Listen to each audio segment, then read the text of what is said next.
Hello friends, स्वागत है आप सभी का हमारे इस यूट्यूब चैनल हिंदी साहित्य बाय पूजा पांडे में। फ्रेंड्स, हम मैला आंचल उपन्यास पढ़ रहे थे।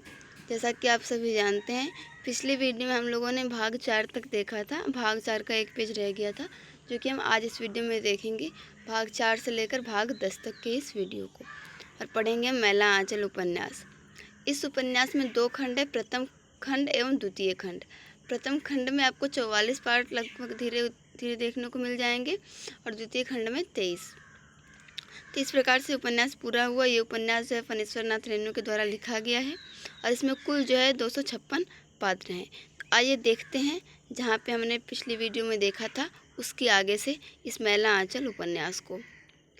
पूड़ी जलेबी और दही चीनी के भंडारे की घोषणा के बाद जनमत बदल रहा है। कैसा भी हो, आखिर साधु है। किसने आज तक इतना बड़ा भोज किया?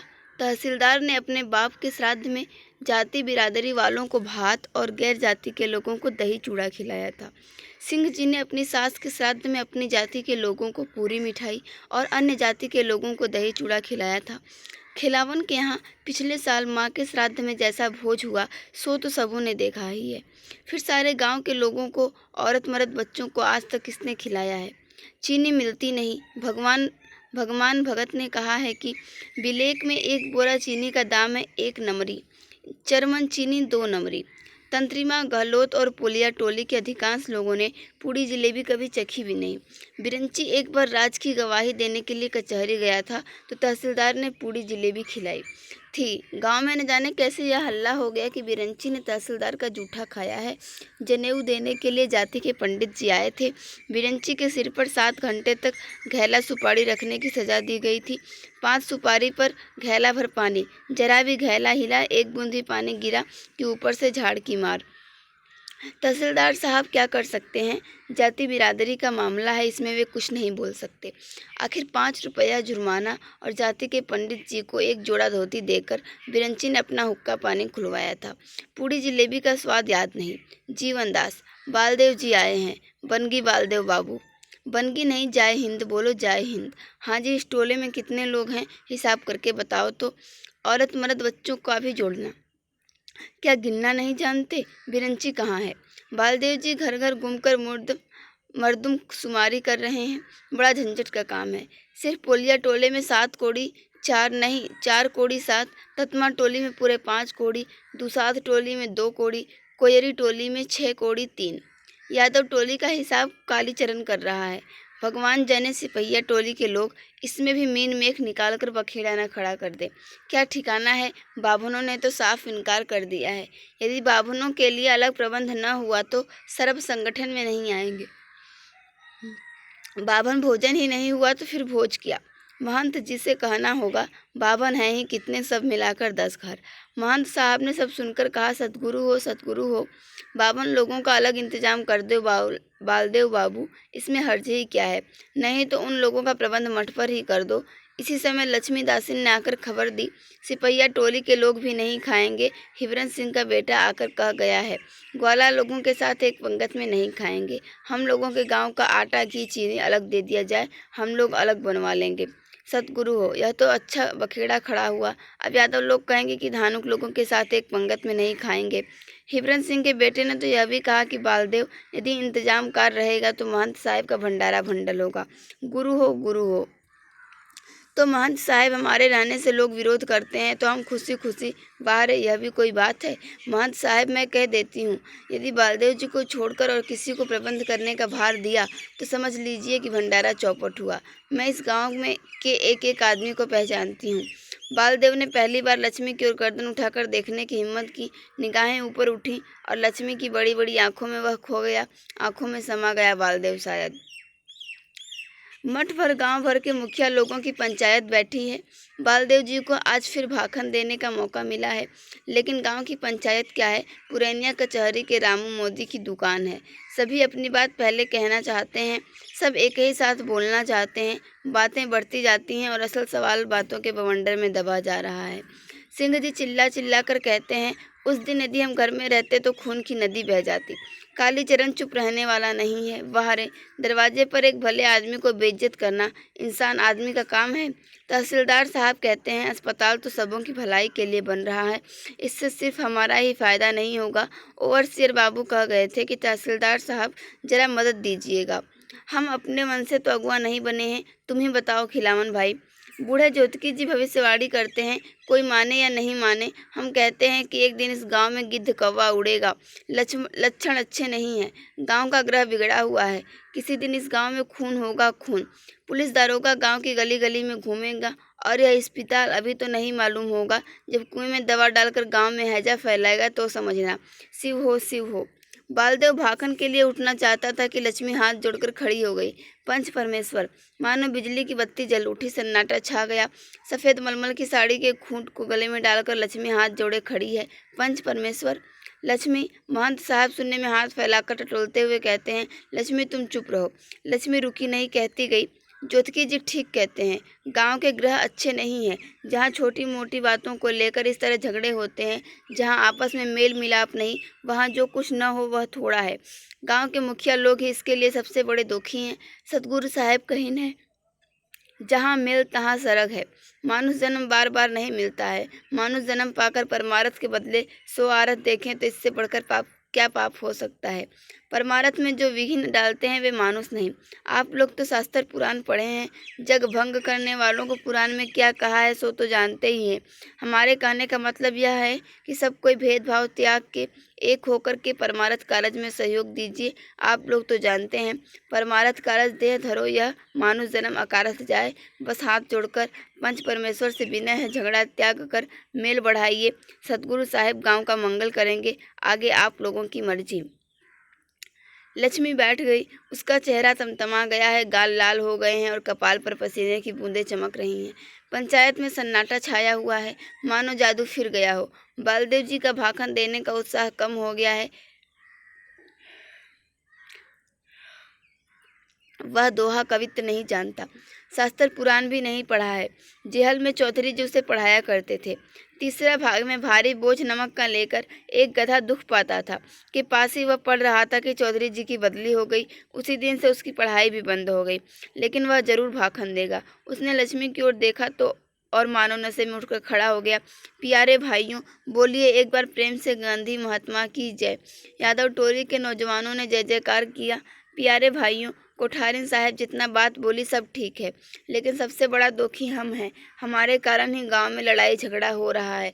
हम तो सबों का सेवक हैं, हम कोई विद्वान नहीं हैं, शास्त्र पुराण नहीं पढ़े हैं, गरीब आदमी हैं, मूर्ख हैं, मगर महात्मा जी के प्रताप से, भारत माता के प्रताप से मन में सेवा भाव जन्म हुआ और हम सेवक का बाना ले लिया। आप लोगों को तो मालूम है, जयमंगल बाबू जो मिनिस्टर हुए हैं अपना दस्तखत भी नहीं जानते हैं। बहुत छोटी जात का है, वह भी गरीब आदमी थे, मूर्ख थे, मगर मन में सेवा भाव था और महात्मा जी उसको मिनिस्टर चुन लिए। महात्मा जी कहीन है, वैष्णव जन तो उसे कहते हैं जो पीर पराई जानता है रे। मोमेंट में जब गोरा मिलिट्री हमको पकड़ा तो मारते मारते बेहोश कर दिया। पानी मांगते थे तो मुंह में पेशाब कर दिया था। बालदेव जी का भाखन शुरू होते ही पंचायत में फिर कानाफूसी शुरू हो गई थी। राजपूत टोली के लोग और भी जोर जोर से बात करने लगे। बालदेव के भाखन के इस रोमांचक अंश ने जरा असर किया। मुंह में पेशाब करने की बात सुनते ही पंचायत में फिर सन्नाटा छा गया। बालदेव ने झट अपनी कमीज खोल ली। चारों ओर घूमकर पीठ दिखलाते हुए उसने अपना भाखन जारी रखा। आप लोगों को विश्वास नहीं हो तो देख सकते हैं। अरे बाप, चीता बाघ की तरह देह हो गया है, धन्य है। देखिए आप लोग, यादव टोली का एक नौजवान कहता है हम लोग गांधी जी का जय करते हैं तो आप लोगों के कान में लाल मिर्च की बुकनी पड़ जाती है। देखिए, अरे भाई, यह सब महात्मा जी का प्रताप है, कौन सह सकता है। जब गुड़ गंजन सहे तो मिश्री नाम धराए। लेकिन प्यारे भाइयों, हमने भारत माता का नाम, महात्मा जी का नाम लेना बंद नहीं किया। तब मिलिट्री ने हमको नाखून में सुई गड़ाया, जिस पर भी हम इस विष नहीं किया, आखिर हार कर जेल खाना में डाल दिया। आप लोग तो जानते ही हैं कि सूरज जी लोग जेहल को क्या समझते हैं। जेहल नहीं ससुराल। यार, हम ब्याह करने को जाएंगे, मगर जेहल में अंग्रेज सरकार हम लोगों को तरह तरह की तकलीफ देने लगा। साथ भात में कीड़ा मिला देता था, घास पात का तरकारी देता था। बस हम लोगों ने भी अनशन शुरू कर दिया। प्यारे भाइयों, 5 दिन तक एकदम निर्जला अनशन। उसके बाद कलेक्टर, एसपी, जज सब आया, मांग पूरा कर दिया। खाने को दूध हलवा दिया। हम लोग बोले दूध हलवा अपने बाल बच्चों को खिलाओ, हम लोगों को बढ़िया चावल दो। सो प्यारे भाइयों, सेवा व्रत जब हम लिया है तो उसको छोड़ नहीं सकते। अंधी होकर पुलिस चलावे पर डंडों का परवाह नहीं। आप लोग अपने गांव में सेवा नहीं करने दीजिएगा। हम चननपट्टी चले जाएंगे, वहाँ आश्रम है, घर घर चरखा करघा चलता है, घर घर में औरत मर्द पढ़ते हैं। महात्मा जी, जवाहिर लाल, राजेंद्र बाबू और दूसरे बड़े बड़े लीडर लोग साल में एक बार जरूर आते हैं। चौधरी जी हमको बार बार खबर भेज देते हैं, बालदेव अपने गांव में चले आओ। हम कहे कि चौधरी जी आप हमारा गुरु है, आपका वचन हम नहीं काट सकते, लेकिन अपना गांव तो उन्नति कर गया है, जो गांव उन्नति नहीं किया है हम वहीं सेवा करेंगे। हम मेरीगंज को चरणपट्टी की तरह बनाना चाहते हैं। हम अपने से गांव में झाड़ू देंगे, मैला साफ करेंगे। हम लोगों का सब किया हुआ है। महात्मा जी खुद मैला साफ करते थे। जहाँ सफाई रहती थी वहाँ का आदमी भी साफ रहता है, मन साफ रहता है। साहब लोगों को देखिए, उनके देश का गाछ वृक्ष भी साफ रहता है। कोठी के बगीचे में कलेक्टर के गाछ को देखिए, एकदम बगुला की तरह उजला है। लेकिन आप लोग हमको नहीं चाहते हैं तो हम चले जाएंगे। आप लोगों को विश्वास नहीं है, हो जो पढ़ना चाहते हैं इस चिट्ठी को पढ़ लीजिए, इसमें क्या लिखा हुआ है। टैप में छापी किया हुआ है, 2 साल पहले की चिट्ठी है। कौन पढ़ेगा? बड़े मौके से सभी स्कूलिया अंग्रेजिया लोग भी घर में ही हैं। पढ़ो जी कोई। खिलावन ने अपने लड़के सकलदीप से कहा, जाओ पढ़ दो, लेकिन वह बड़ा शर्मीला है। हरगौरी, पढ़ो जी। पासवान टोले के रामचंद्र का भतीजा मेवालाल उठकर खड़ा हुआ, बालदेव के हाथ से चिट्ठी लेकर पढ़ने लगा। जरा जोर से पढ़ो, गला साफ कर लो, थर थर क्यों कांपते हो। सेवा में बालदेव सिंह जी। महाशय, आपको विदित हो कि कस्तूरबा स्मारक निधि की एक अस्थायी कमेटी गठन करने के लिए कांग्रेस जनों की एक विशेष बैठक तारीख 8/12/45 को पुरुलिया धर्मशाला में होगी। इस बैठक में बिहार के भूतपूर्व प्रीमियर भी उपस्थित रहेंगे। इस महत्वपूर्ण बैठक में आपकी उपस्थिति आवश्यक है। आपका विश्वनाथ चौधरी। अर्थ भी समझा दो मेवालाल। अरे नहीं, अर्थ क्या समझाएगा, टैप में छापी किए हुए खत का आप अर्थ समझाएगा। चौधरी जी भी बालदेव जी से राय लिए बिना कुछ नहीं करते हैं। यह अपने गांव का भाग है कि बालदेव जी जैसा हीरा आदमी यहाँ आकर रहते हैं। अपना गांव भी अब सुधर जाएगा जरूर। सुनो सिंह जी क्या कहते हैं।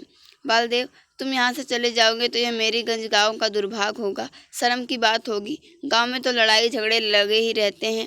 2 हंडी एक जगह रहे तो ढनमन होना जरूरी है। तुम लोगों का काम है गांव में मेल मिलाप बढ़ाना, गांव की उन्नति करना। इसमें जो बाधा डालता है वह अधर्मी है। तुम लोग देश के सेवक हो। खल और कुटिल लोगों को सुमारक पर चलाना तुम्हीं लोगों का काम है। गोसाई जी ने, रामायण ने पहले खल और कुटिल की ही वंदना की है। तुम गांव से मत जाओ। तहसीलदार और हम तो छोटे बड़े भाई हैं, बचपन से साथ खेले कूदे, लड़े झगड़े और फिर मिल गए। आओ जी तहसीलदार भाई, लोग तो हम लोगों के खानदान को बदनाम करते ही हैं कि कायस्थ और राजपूत ने मिलकर महारानी चंपावती के स्टेट को ही पार कर दिया। अब हम लोग एक बार फिर मिल जाएं। सिंह जी ने अपना लंबा चौड़ा वक्तव्य समाप्त करते हुए पंचायत में बैठे लोगों की ओर देखा। पंचायत में जोर का ठहाका पड़ा। लोग हंसते हंसते लोटपोट हो गए। एकदम बम भोलानाथ हैं सिंह जी, मन में कोई 7-5 नहीं रखते, सादा दिल के आदमी हैं। सिंह जी ने तहसीलदार को हाथ पकड़कर उठा लिया। दोनों गले मिलने लगे। बोलिए एक बार प्रेम से, गन्नी महात्मा की जय जय जय। अब भंडारा जमेगा। 2 दिन से तो ऐसा मालूम होता था कि लोगों के पत्तल में परोसी हुई पूड़ी जिलेबी अब गई तब गई। उस दिन कीर्तन और नाच करेंगे। अगमू चौकीदार क्या कहता था, महात्मा जी का झंडा पतक्का नहीं उड़ाना होगा, वह मार खाएगा। अब उसको कहो अपने नाना दरोगा साहब से पूछे कि राज किसका है। अनशन करने से लाट, हाकिम, कलेक्टर सब डर जाता है। सारी पंचायत में 2 ही व्यक्ति ऐसे हैं जिनके ऊपर मेल मिलाप की खुशी का उल्टा असर हुआ है। खिलावन सिंह यादव को सिंह ने जिस चालाकी से एक किनारे किया है, इसे कोई नहीं समझ पाए, लेकिन खिलावन ने सब समझ लिया। खिलावन की चर्चा भी नहीं की सिंह ने। और इस तहसीलदार को तो देखो, तुरंत गिरगिट की तरह रंग बदल लिया। लड़ाई झगड़ा यादव टोली से था और गले मिले तहसीलदार जी। खिलावन को 60 वर्षा नहीं समझना, सब चालाकी समझते हैं। दुनिया की ज्ञान गुदड़ी बघारता है बालदेव, मगर इतना भी समझ में नहीं आया कि सिंह तहसीलदार से क्यों मिल रहा है। मेल मिलाप तो यादव टोली के मुखिया से होना चाहिए। सुराजी होने से क्या हुआ, जात स्वभाव नहीं छूटते। इतना मान आदर से अपने यहाँ रखते हैं, खिलाते पिलाते हैं, और समय पड़ने पर सब धान 22 पसेरी।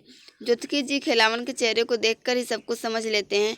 मोटी चमड़ी पर असर हुआ है। खिलावन बाबू, सकलदीप बबुआ की जन्म पत्री काशी जी से बनकर आ गई क्या? जरा एक बार हम भी देखते। आज तक हम जो गणना किए हैं उसको काशी के पंडितों ने भी कभी नहीं काटा। कल सुबह में आइएगा ज्योतिकी काका, आप तो बहुत दिन से आए भी नहीं हैं। सकलदीप तो हाई स्कूल में संस्कृत भी पढ़ता है, जरा आकर देखिएगा तो संस्कृत में उसका ज़हन कैसा है। ठीक दोपहर से पंचायत की बैठक शुरू हुई, शाम को ख़त्म हुई। बहुत दिन बाद गांव भर के लोग पंचायत में बैठे थे। बहुत दिन बाद फिर मेल मिलाप हुआ।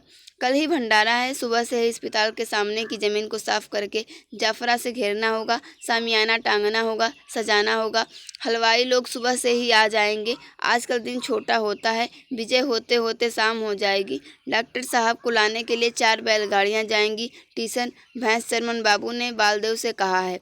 कल भोर को ही अस्पताल में सब कोई जमा होंगे, काम का बंटवारा होगा। इतने बड़े भोज को संभालना खेल नहीं। सभी बारी बारी से महंत साहब को साहेब बंदगी करके विदा हुए। बालदेव जी को महंत साहब ने रोक लिया है। बालदेव बाबू, तुम जरा ठहर आना, कल फिर समय नहीं मिलेगा। अभी एक बार हिसाब किताब कर लेना अच्छा होगा। थोड़ी देर बैठ के बीजक बाँचो, हम डोल डाल से हो आएँ। कहाँ हो रामदास? गंगा सागर में जल भर दो। बालदेव धोनी के पास बैठकर बीजक के पन्ने उलटता है। बीजक बतावे वित्त को जो वित्त गुप्ते होए, शब्द बतावे जीव को बूझे बिरला कोय। लक्ष्मी लालटेन जलाकर सामने रख गई। अक्षर स्पष्ट हो गए संतो, सारे जग बौराने। लक्ष्मी के शरीर से एक खास तरह की सुगंध निकलती है। पंचायत में लक्ष्मी बालदेव के पास ही बैठी थी। बालदेव को रामनगर मेला के दुर्गा मंदिर की तरह गंध लगती है, मनोहर सुगंध, पवित्र गंध। औरतों के देह से तो हल्दी, लहसुन, प्याज और घाम की गंध निकलती है। बालदेव जी को रात में नींद नहीं आती है। मठ से लौटने में देर हो गई थी। लौटकर सुना खिलावन भैया की तबीयत खराब है, आंगन में सोए हैं। यदि कोई आंगन में सोया रहे तो समझ लेना चाहिए कि तबीयत खराब हुई है। बुखार हुआ है या सर्दी लगी है अथवा सिर दर्द कर रहा है। जिसको आंगन वाली ही नहीं वह आंगन में क्यों सोएगा? आंगन में सोने का अर्थ है आंगन वाले के हाथों की सेवा प्राप्त करना। खाने के समय भौजी से मालूम हुआ पेट में बाय हो गया है। कड़वा तेल लगाकर पेट ससराते समय गों गों बोलता था। भौजी भी बहुत अनमनी थी और दिनों की तरह बैठकर बातें नहीं की भौजी बोरसी के पास बैठकर हुक्का पीती रहती थी। बालदेव जेल की गप सुनाता रहता। बालदेव जी आज पंचायत की गप भौजी को सुनाते, लेकिन आज गप जमाने का लक्षण नहीं देखकर बालदेव जी सोने चले आए। नींद नहीं आती है। जेल का बीटी कंबल आज बड़ा गड़ रहा है। खद्दर की धोती मैली हो जाने पर बहुत ठंडी हो जाती है। बार बार लक्ष्मी दासन की याद आती है। आते समय कह रही थी, आज यहीं प्रसाद पा लीजिए बलदेव जी, प्रसाद। लक्ष्मी के शरीर की सुगंध। आज माँ की भी याद आती है। गांव के लोग बालदेव को टुरवा कहते थे। सुनकर माँ बहुत गुस्सा होती थी। बाप के मरने से कोई टूअर नहीं होता। बाप मरे तो कुंवर, माँ मरे तब टूअर। मेरा बालदेव तो कुंवर है, मेरा बालदेव टूअर नहीं। ऐसा लगता है माँ ने अभी तुरंत ही पीठ सहलाई है। माँ के मरने के बाद बालदेव बहुत दिन तक अजोधी भगत की भैंस चराता था। अजोधी भगत की याद आते ही बालदेव की देह सिहर उठती है। कैसा पिशाच था बुढ़ा। बूढ़ी तो और भी खटास थी, खेक सियारी की तरह हरदम खेक खेक करती रहती थी। दिन भर भैंस चराकर आने के बाद बालदेव की उंगलियां भगत का देह टिपते टिपते दर्द करने लगती थी। आंखें नींद से बंद हो जाती थी, लेकिन जरा भी ऊँघे की चटाक। उस बूढ़े की उंगलियों की चोट बड़ी बड़ी कड़ी होती थी। बालदेव ने बचपन से ही मार खाई है, थप्पड़, छड़ी और लाठी की मार। शायद सूखी चमड़ी की चोट ज़्यादा लगती है, लेकिन रूपमती का कलेजा मोम का था। वैसे बेदर्द माँ बाप की बेटी वैसी दयालु कैसे हुई समझ में नहीं आता। बूढ़े बूढ़ी को रात में नींद नहीं आती थी। आज पहर रात कोई भैंस चराने के लिए जगा देता था। आज पहर रात होते ही पीपल के पेड़ पर उल्लू अपनी मनहूस बोली में कचकचा उठता था और इधर बूढ़ा ठीक उसी तरह की आवाज़ में चिल्ला उठता, रे टुरवा, भोर हो गई, भैंस खोल। रूपमती कभी टुरवा नहीं कहती थी। छोटा सा नाम बल्ली उसी का दिया हुआ है। 4 सेर सुबह और 3 सेर शाम को दूध होता था, लेकिन बुढ़िया कभी सितुआ भर घोल भी नहीं खाने देती थी। रूपमती रोज चुरा कर भात के नीचे दूध की छाली रख देती थी। बूढ़ा बूढ़ी का जमाया हुआ पैसा आखिर डकैत ही ले गए। इस बार रूपमती को देखा था। बहुत दिन बाद ससुराल से आई थी। 3 बच्चे हैं। बड़ी बेटी ठीक रूपमती जैसी है, ठीक वैसी ही हंसी। याद आती है माए जी की। माए जी रामकिशन बाबू की स्त्री। पहले पहल सभा हुई थी चरणपट्टी में। सभा में रामकिशन बाबू, उनकी स्त्री चौधरी जी और तिवारी जी आए थे। अलबत्त रूप था रामकिशन बाबू का। बड़ी बड़ी आंखें भाखन देते थे जैसे बाघ गरजे। सुनते हैं जब वकालत करते थे तो बहस करने के समय पुरानी कचहरी की छत से पलस्तर झड़ने लगता था। क्या मजाल है कि हाकिम उनके खिलाफ राय दे दे। लेकिन महात्मा जी का उपदेश सुनकर एक ही दिन में सब कुछ छोड़ छाड़ दिया। स्त्री के साथ गांव-गांव घूमने लगे। माया जी के पाँव की चमड़ी फट गई थी, लहूर से पैर लथपथ हो गए थे।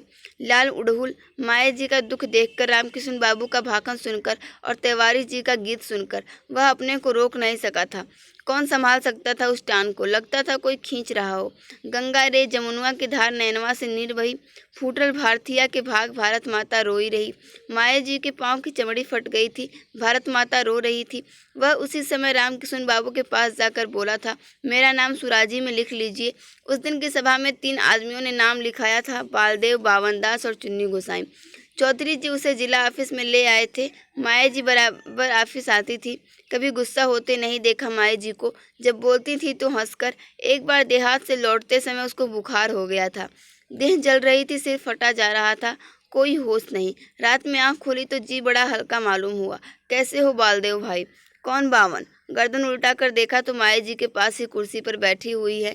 कैसे हो बोलो। बुखार था तो देहात क्यों गया था? सो। माथे पर हाथ रखते हुए माया जी बोली थी, बुखार उतर गया है। माया जी के हाथ रखते ही नींद आ गई थी।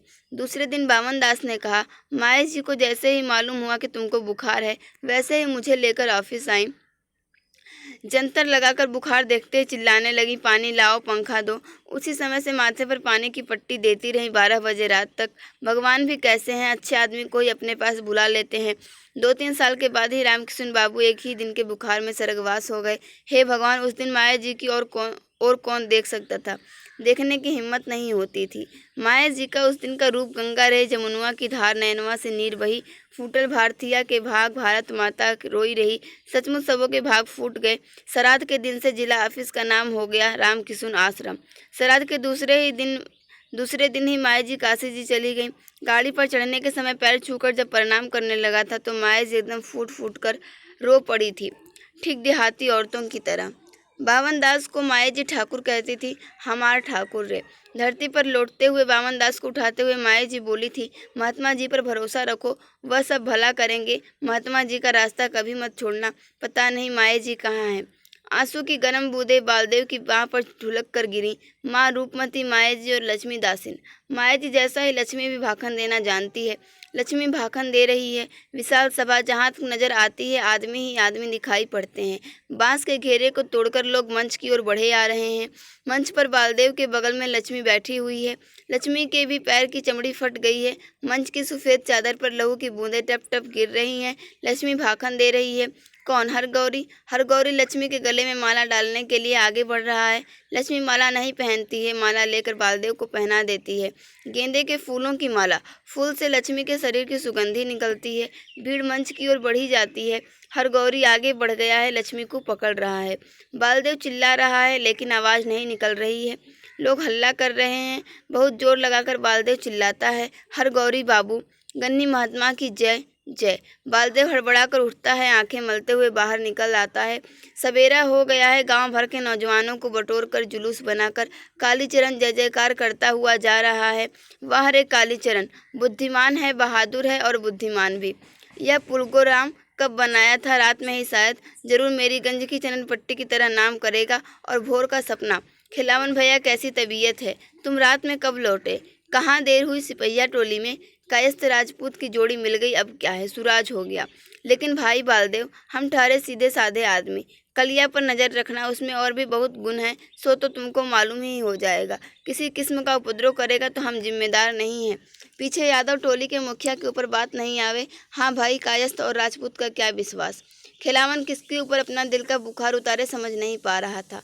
भैंस चरवाहा भैंस दुहने के लिए बर्तन ले आया था। खिलावन आज भी अपने ही हाथों भैंस दुहता है। उसका कहना है भैंस के थन में 4 आदमी के हाथ लगे कि भैंस सूखी। चरवाहा पर बिगड़ पड़ा। साला अभी भैंस थिराई भी नहीं है, दुहने के लिए हल्ला मचा रहा है। पूरी जलेबी क्या अभी ही बट रही है, जीभ से पानी गिर रहा है। प्रणाम जोधकी काका। जोधकी जी कान पर जनेऊ टांगे, हाथ में लोटा लटकाए इनारे की ओर जा रहे थे। खिलावन ने टोका, आइए यहीं पानी मंगवा देते हैं। खिलावन बाबू गांव में तो सुराज हो गया देखते हैं। अच्छा देखिएगा गांव के लौंडे सब आज फुच फुच कर रहे हैं। क्षुद्र नदी चली भरी उतराई, जस थोड़े धन खलबोराई। ऐसा ही सिमरबनी में भी हुआ था। हमारे मामा का घर सिमरबनी में ही है। आज से 10-12 साल पहले की बात कहते हैं। हम मामा के यहाँ गए थे। मामा के बड़े पुत्र का यज्ञोपवीत था। प्रातःकाल उठकर देखते हैं कि गांव भर के लौंडे सिर झंडा पतक्खा लेकर इनकिलाब जिंदाबाद करते हुए गांव में घूम रहे हैं। मामा से पूछा कि मामा क्या बात है, तो मामा बोले कि गांव के सभी लड़कों ने वोल्टियरी में नाम लिखा लिया है। इनकिलाब जिंदाबाद का अर्थ है कि हम जिंदाबाद हैं। जिंदाबाद भी उसी शाम को देखा। स्कूल से पश्चिमी कांग्रेसी त्योहारी नीमक कानून बनाने वाला था। बड़े बड़े चूल्हे पर कड़ाहियों में चिकनी मिट्टी और पानी डालकर खौला रहे हैं। खूब गीत नाद झंडा पतक्खा। पूछा कि यह क्या है भाई, तो कहा कि नीमक कानून बन रहा है। हम भी खड़ा होकर तमाशा देखने लगे। इसी समय हल्ला हुआ, दारोगा आ रहा है। स्कूल के हाथा से एक टोपा वाला और 4-5 लाल पगड़ी वाला निकला। बस फिर क्या था, जिंदाबाद आ गया। जो जिस मुंह से खड़ा था उधर ही भागा। एक दूसरे के ऊपर गिर रहा है, कहाँ झंडा, कहाँ पतक्खा और कहाँ इनकिलाब जिंदाबाद। दारोगा साहब तैवारी को पकड़ कर ले गए। इसके बाद गांव के घर घर में घुसकर खन्ना तलाशी। गांव के सभी जिंदाबाद मार्च में घुस गए। सुनने में आया कि जब कांग्रेसी राज हुआ तो फिर घर घर में वोल्टियर घरघराने लगा। फिर इनकिलाब जिंदाबाद पुलिस दारोगा को देखकर और जोर से चिल्लाते थे सब, लो भाई चिल्लाओ, तुम्हारा राज है अभी। पुलिस दारोगा मन ही मन गुस्सा पीकर रह गए। पिछले मोमेंट में जिंदाबागों ने जोश में आकर अगड़ा जला दिया, कलाली लूट लिया। दूसरे ही दिन 4 लॉरी में भर के गोरा मलेटरी आया और सारे गांव में जला पका लूट पीट कर एक ही घंटा में ठंडा कर दिया। 50 आदमी को गिरफ्तार किया। 2 को तो मारते मारते बेहोश कर दिया। 1 को किरीच भोंक दिया। अंग्रेज बहादुर से यही दुग्गी तिग्गी लोग पार पाएंगे। बड़ा बड़ा घोड़ा बहा जाए तो नटघोड़ी पूछे कितना पानी। अंग्रेज बहादुर ने भी फिर ढील दे दिया। सब उछल कूद रहे हैं। इस बार बिगड़ेगा तो खोप सहित कबूतर आए। नहीं जोतकी काका, अब वैसा नहीं हो सकता। बालदेव इससे आगे नहीं सुन सका। पिछले मोमेंट में सरकार का छक्का छूट गया है। सिमरबनी के बारे में आप जो कह रहे हैं सो आप इधर सिमरबनी गए हैं नहीं, तब क्या देखिएगा, एक बार वहां जाकर देखिए। अस्पताल, स्कूल, लड़की स्कूल, चरखा सेंटर, रायबरेली, क्या नहीं है वहाँ। घर घर में ABCD पास। शिवानंद बाबू को जानते हैं, उनका बेटा रामानंद हम लोगों के साथ जेल में था, अब हाकिम हो जाएगा, पक्की बात। खिलावन भी कुछ कहना चाहता था कि चरवाहे ने पुकारा, पांडा भैंस पी रहा है। खिलावन भैंस दुहने चला गया। बालदेव के पास बेकार बहस करने के लिए समय नहीं है। गांव में जय जयकार हो रहा है, गन्नी महात्मा की जय। फ्रेंड्स, हमने इस प्रथम खंड के 6 भाग को देखा इस वीडियो में। आगे आने वाले वीडियो में हम इसके आगे के भाग को देखेंगे। अगर हम एक ही दिन में बहुत लंबा पढ़ेंगे तो चीज़ें जो है हमारे ध्यान से उतर जाएंगी। तो हम जो लाइन बाय लाइन इसको पढ़ रहे हैं, इसका फिर बेनिफिट हमें नहीं मिलेगा। क्योंकि आप जानते हैं कि परीक्षा में प्रश्न जो है जहाँ भी पूछे जाते हैं महिला आंचल उपन्यास से, तो किस प्रकार से पूछे जाते हैं कि लाइन देकर आपसे पूछ लेगा कि ये कथन जो है ये किसका है या किसने कहा था। तो इसलिए आपको काफ़ी ध्यान से और थोड़ा थोड़ा पढ़ने की ज़रूरत है। तो आज हम लोगों ने इतना देख लिया। आप लोग इसमें जो भाषण की लाइनें हैं वो नोट करके रख लें, क्योंकि वो एग्ज़ाम की दृष्टि से काफ़ी इंपॉर्टेंट है, आपसे पूछा जा सकता है। तो ठीक है फ्रेंड्स, मिलते हैं नेक्स्ट वीडियो में। Thank you for watching this video.